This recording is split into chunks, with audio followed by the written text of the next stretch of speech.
Newsweek writer Dan Lyons is also known as the fake Steve Jobs. Now the writer of the popular blog, The Secret Diary of Steve Jobs, and the novel Options, The Secret Life of Steve Jobs, is going to parody Apple's famous CEO on television.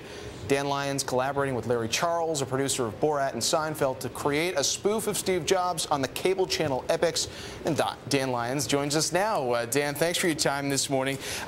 Business personalities don't always play well on television. Steve Jobs might be in another category.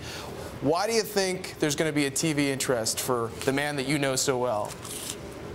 Well, I think what made it interesting is that I paired up with Larry Charles, who, as you mentioned, is a real veteran of TV. He's done a lot of stuff. He read my book and said, no, look what this is a modern-day Citizen Kane. That's what this story is. So it's sort of his vision that they're pursuing in the show based on what he found when reading my book. Dan, I'm curious. I mean, have you heard from Steve Jobs himself? Have you heard from Apple? Did they know this is about to happen?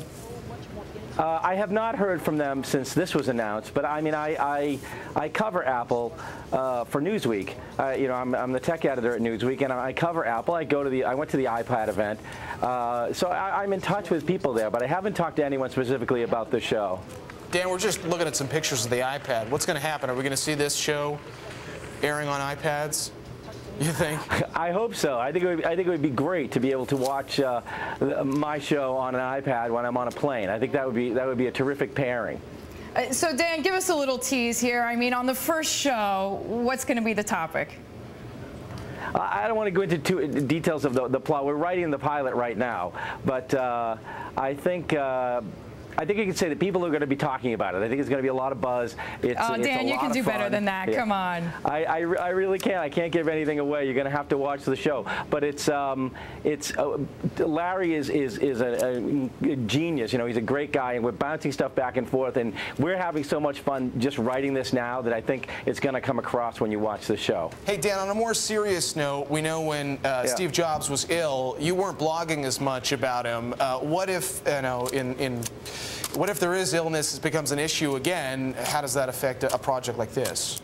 Yeah, well, that's a horrible thing to even contemplate. I did go dark on my blog. I put my blog on hiatus actually before Steve Jobs was sick, and then when he came back, I sort of brought my blog back because my blog has become sort of separate and apart from him almost in a way that fake Steve Jobs has become a character who evolved away from Steve Jobs and almost has a little of Steve's DNA in him, but is really his own kind of character.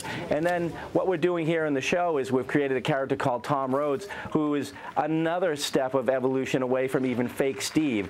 So it's sort of like we have a little of Steve Jobs' DNA in this character. I would say a comparison would be he's the inspiration for the character, but the character is not Steve Jobs. And I think that's how we would deal with it. We're really writing about a powerful CEO in the tech space, and it's not necessarily meant to be exactly Steve Jobs. In fact, much of it is, you know, nothing to do with Steve Jobs.